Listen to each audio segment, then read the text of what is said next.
Olá, queridos irmãos, amados amigos, saudações a todos vocês.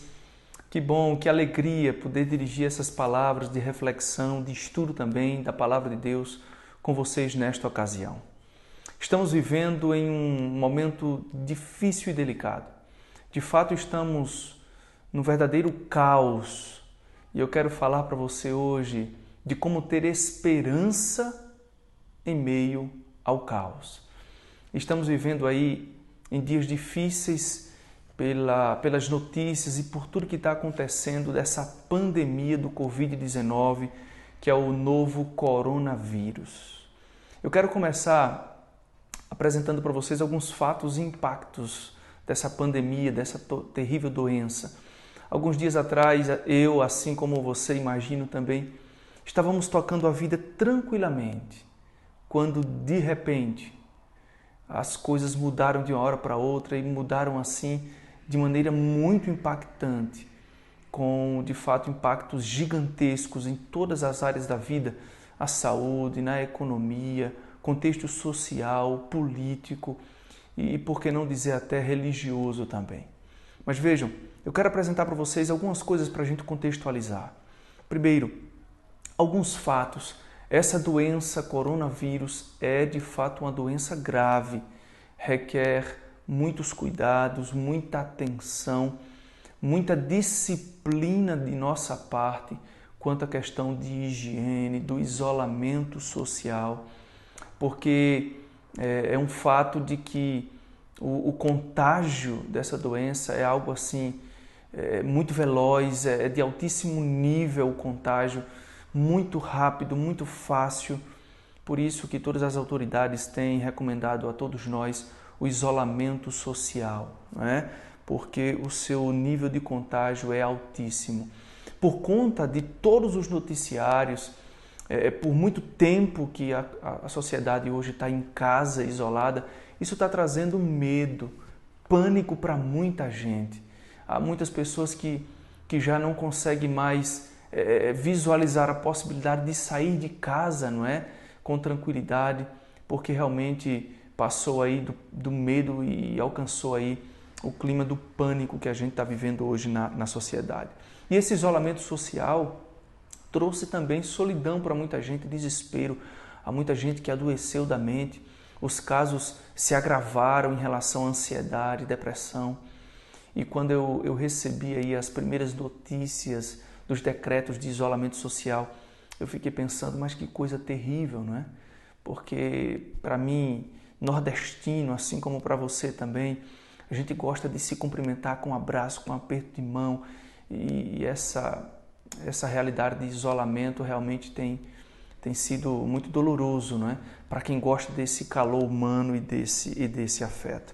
Mas necessário, claro, nesse momento, e passageiro, é bem verdade, e nós vamos seguramente conseguir sair e sobreviver a essa crise que nós estamos pela graça de Deus. Agora, isso trouxe alguns impactos também, e eu quero mencionar pelo menos uns 3 ou 4 para você aqui. Primeiro impacto, colapso no sistema de saúde. A gente está acompanhando no mundo inteiro, o sistema de saúde tem sido realmente afetado, e aqui no Brasil as autoridades têm recomendado, em alguns casos até exigido o isolamento social, a fim de que a gente não chegue ao nível que chegaram outros países de entrar num colapso total o sistema de saúde.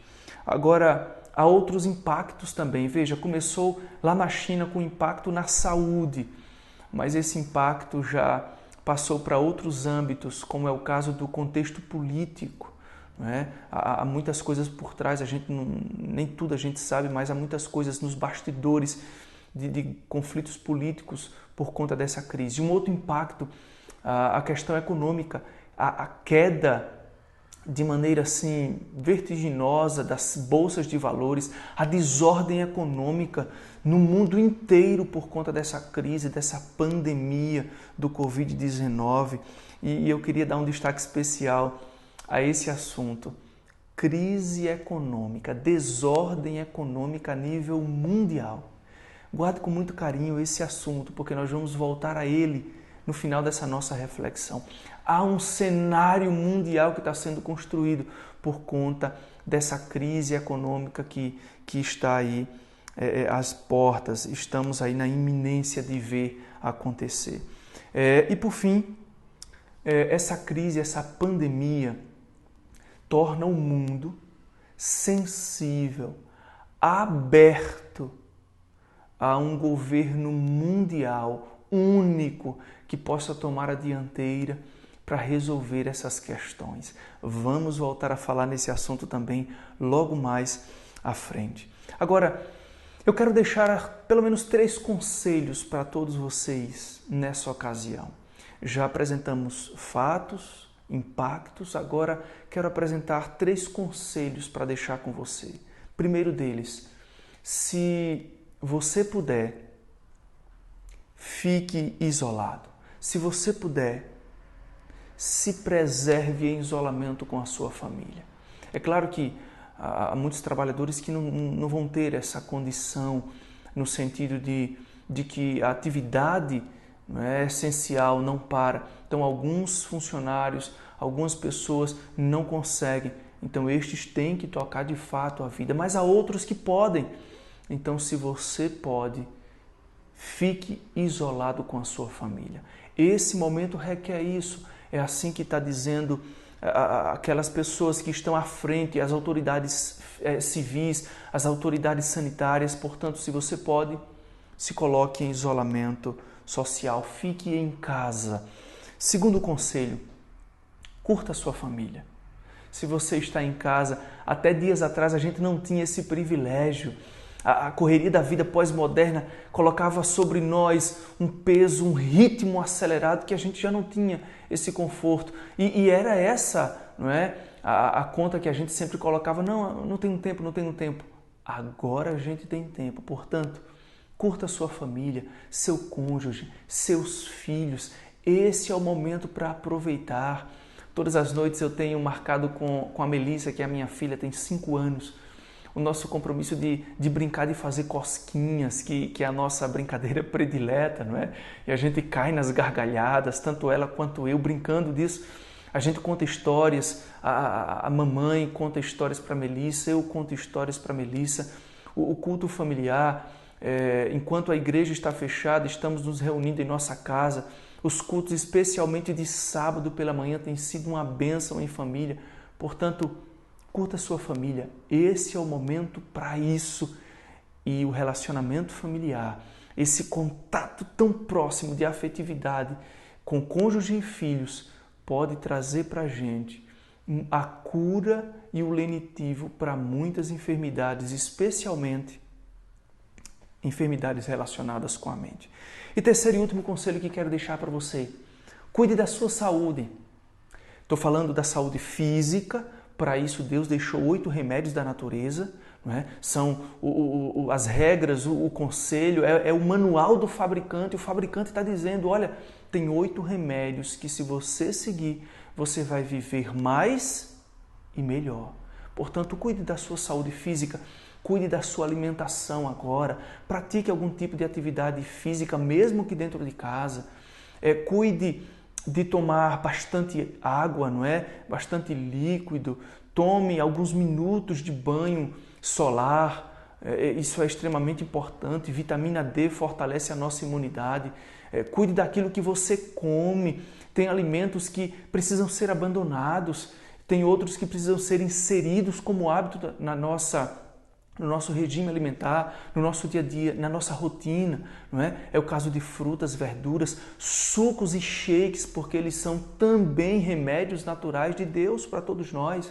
Portanto, cuide da sua saúde física, mas cuide também da sua saúde mental, não é? Dedique tempo para ler bons livros, não fique só bebendo da fonte da internet, vídeos, noticiários de coisas ruins. Agora é hora também de você alimentar a sua mente com coisa boa. Portanto, leia bons livros, não é? Acompanhe bons noticiários, documentários que enriquecem, boas notícias e faça atividades legais com a sua família. E isso também é importante para a sua saúde mental. E por fim, cuide da sua saúde espiritual. Não abra mão de fazer os cultos com a família todos os dias. Isso é importante. Dedique tempo de qualidade para oração, para estudo da Bíblia e do espírito de profecia. Nesse tempo agora é necessário. E por fim, continue adorando a Deus através de louvores, estudo da palavra, mas também através dos dízimos e ofertas, que você pode fazer isso na sua casa através do aplicativo 7Me. É importante que a gente considere, porque a pandemia pode fechar a porta da nossa igreja, mas não pode fechar a porta do nosso coração. Pode talvez acorrentar o nosso corpo, mas não pode acorrentar a nossa adoração verdadeira a Deus. Portanto, continue sendo fiel na adoração ao nosso Deus eterno e Criador. Eu quero convidar você para abrir a Bíblia, não sei se você tem a Bíblia em suas mãos aí, no Evangelho de São Marcos, capítulo 13, verso 33. Se você tiver a sua Bíblia, por gentileza, abra nessa hora. Eu quero ler com vocês Evangelho de São Marcos, capítulo 13, verso 33. Olha o que diz aqui essa mensagem da palavra de Deus. É um verso conhecido. O contexto aqui do capítulo 13 é o contexto a respeito da volta de Jesus. Os discípulos ali, quando perguntaram a Cristo, sinais a respeito da sua vinda, do seu retorno. Eu não vou me deter aqui em todo esse contexto e todo o capítulo. Eu quero apenas destacar um verso que me chama a atenção e é muito próprio nesse contexto agora. É o verso 33 do capítulo 13 de São Marcos. Se você puder, feche os seus olhos e vamos fazer uma breve oração. Bondoso Pai, vamos agora ler esta pequena porção da Tua Palavra. Pedimos a iluminação do Espírito Santo. Nos conduza e nos abençoe com esta palavra. Nos traga bálsamo, esperança, em nome de Jesus. Amém. Diz assim a palavra do Senhor. Eu vou ler a Nova Versão Internacional. Diz assim, o início apenas do verso. Fiquem atentos. Talvez na versão tradicional, se você tiver aí, deve estar escrito assim, estai de sobreaviso. Aqui na minha versão, fiquem atentos. Olha, vigiem, porque vocês não sabem quando virá o tempo. A expressão que quero dar destaque aqui, amigos e irmãos, é essa. Fiquem atentos, vigiem. A palavra grega aqui para vigiar, ou vigiem, não é? Vigiai, na tradução convencional, é a palavra gregoreite, que vem do verbo gregorel, significa estar ou manter-se desperto. Olha isso aqui, estar ou manter-se desperto, em estado de alerta. É isso que significa, portanto, vigilantes. Lembro de uma experiência que aconteceu há alguns anos atrás. Na minha cidade, Lagarto, estado de Sergipe, de onde sou natural, há muito tempo quando eu ainda morava lá, a gente tinha um costume, imagino que hoje, talvez na sua cidade até tenha esse hábito, de pagar aqueles vigilantes, guardinhas, como a gente chamava, para ficar a noite inteira ali vigiando, apitando, dizendo ali que estava atento, alerta, vigilante, vigiando ali a nossa casa, a nossa rua. Certa noite, um desses vigilantes, ficava ali na nossa rua apitando a noite toda, decidiu sentar na calçada de uma das casas ali, talvez para descansar, para fazer um lanche. Fato é que, naquela ocasião, de madrugada, a nossa rua foi acordada, inclusive eu, com um burburinho, um alvoroço, porque algo diferente tinha acontecido.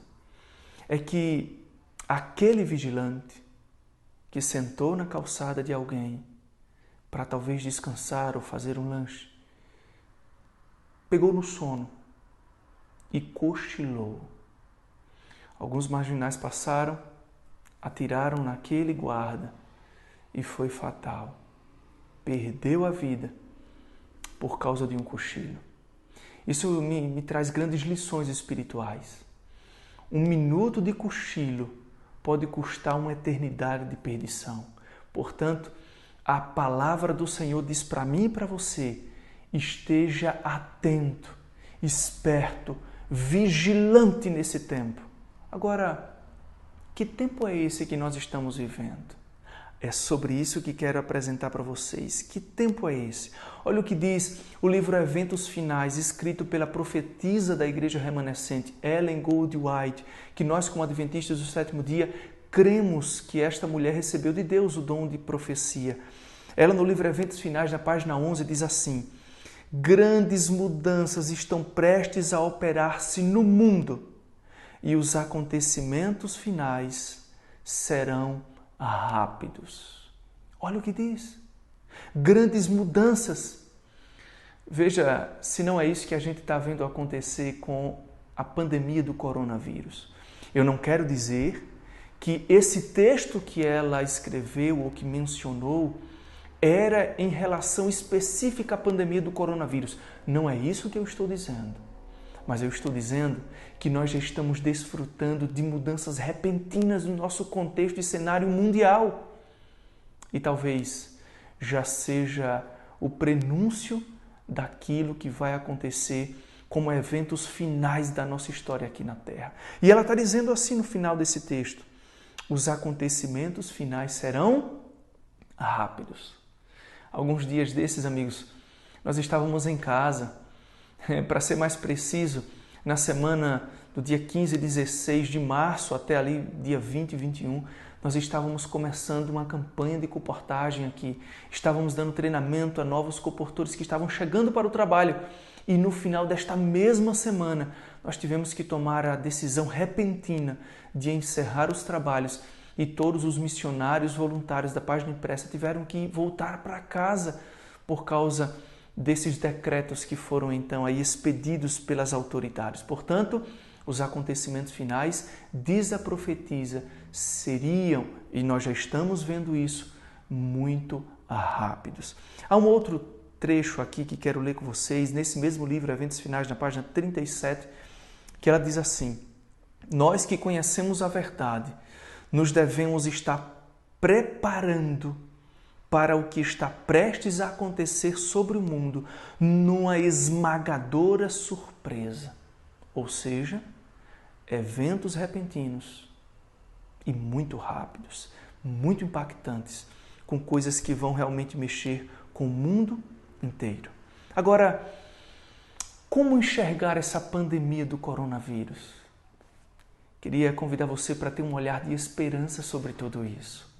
Veja, talvez a nossa igreja não estava preparada, amigos e irmãos. Talvez você, não estávamos preparados para os eventos finais, para tudo que vai acontecer daqui para frente. E então Deus, em sua infinita misericórdia, decidiu enviar para a gente um ensaio, um vislumbre, um lampejo daquilo que ainda está por acontecer. E isso então permitiu através do coronavírus. Não estou afirmando que foi Deus que mandou, eu estou dizendo que Deus permitiu, a fim de que nos preparássemos mais e melhor para aquilo que ainda está por acontecer, como sendo os eventos finais da nossa história aqui nessa terra.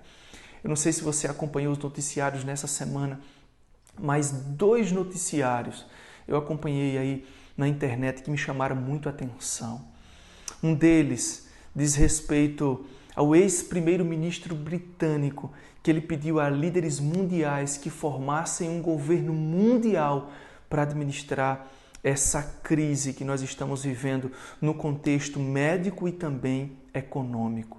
Há uma outra reportagem que foi aí transmitida, veiculada no site da revista Veja, falando que um grande líder, o James Bolton, ele foi um grande influente peça, um pivô do FMI alguns anos atrás. Este homem tem um respaldo mundial. Ele disse que a crise clama por uma liderança global, única. Isso chama a sua atenção de alguma maneira? O que essas 2 reportagens trazem de interessante para a gente no contexto profético? Amigos, há algum tempo atrás eu ficava me perguntando como que será que vai acontecer o decreto dominical? Porque as profecias, tanto pela Bíblia quanto pelo Espírito de profecia, dizem para a gente que esse decreto vai ser a partir da junção, da unificação de dois poderes, a primeira besta e a segunda besta, que nós interpretamos ser o poder papal e os Estados Unidos da América. Como que isso poderia acontecer dentre várias cabeças políticas, vários pensamentos diferentes? Está aí. Uma questão de dias, talvez horas. O mundo inteiro entrou em decretos de isolamento social, de fechamento de comércios, igrejas. Isso impactou a nossa vida. É dessa forma também, com esse apelo pela crise econômica mundial, que poderá surgir um poder. E a gente sabe, esse poder tem que ver com os Estados Unidos da América. Talvez um pouquinho mais à frente tenha relações diretas com o papado, porque o Papa hoje desfruta de um respeito grande, de uma admiração grande, enorme, pelo mundo inteiro, inclusive pelos Estados Unidos. Portanto, amigos, o decreto dominical poderá acontecer nos próximos dias, meses, talvez poucos anos, eu não sei quanto tempo, e nem quero aqui levantar nenhuma polêmica quanto a datas, mas o que quero dizer para você é que isso pode acontecer mais rápido do que o que a gente imagina. Mas nesse cenário, tanto pânico, medo, será que também é o fim do mundo? Deixa eu dizer para você, eu não tenho autoridade da palavra de Deus para afirmar que essa crise é o fim do mundo, mas eu tenho sim, pelos estudos da palavra de Deus e das profecias, respaldo para dizer que nós estamos no tempo do fim e o cumprimento, as primeiras coisas nós já estamos vendo acontecer, mas a gente não precisa ter medo, ficar em pânico e desespero. Sabe por quê? Daniel capítulo 12, verso 1, diz que Miguel se levantará para ser o defensor dos filhos do seu povo. Portanto, povo de Deus, levantemos as nossas cabeças, cheios de certeza, convicção e esperança de que o fim chegou, mas a nossa redenção está perto. Não é motivo para a gente se desesperar, é motivo para a gente se alegrar, porque breve veremos em glória e majestade nas nuvens dos céus o nosso Salvador bendito. Eu quero finalizar deixando uma frase também do livro Eventos Finais para todos nós refletirmos e guardarmos com muito carinho. Diz assim: há perante nós tempos tempestuosos, é o que diz a página 12, mas não pronunciemos uma só palavra de incredulidade ou desânimo. Ou seja, amigos e irmãos, Deus deseja que nos levantemos, espalhemos esperança, vivamos essa esperança hoje em nossos lares e partilhemos, mesmo que à distância, pelas redes sociais com outras pessoas, que ainda há esperança em Cristo Jesus. A nossa vida não termina aqui com essa crise da pandemia, pelo contrário, há esperança de dias melhores quando Cristo voltar. Se não for aqui, permaneça firme, porque a nossa história continua na eternidade. Que Deus te abençoe, que Cristo fortaleça a sua fé e que esses próximos dias sejam dias de reflexão, estudo da palavra e fortalecimento, preparo para o encontro com o Senhor Jesus. Se puder, feche os seus olhos e vamos orar. Bondoso Deus, obrigado por essa oportunidade de juntos termos essa reflexão. Continue abençoando este povo reunido, este povo que nessa hora partilha desta reflexão, assiste esse vídeo conosco. Continue abençoando, Senhor, cada um dos teus filhos e que Miguel se levante em nossa defesa, em nosso favor. Nós te pedimos, em nome de Jesus. Amém.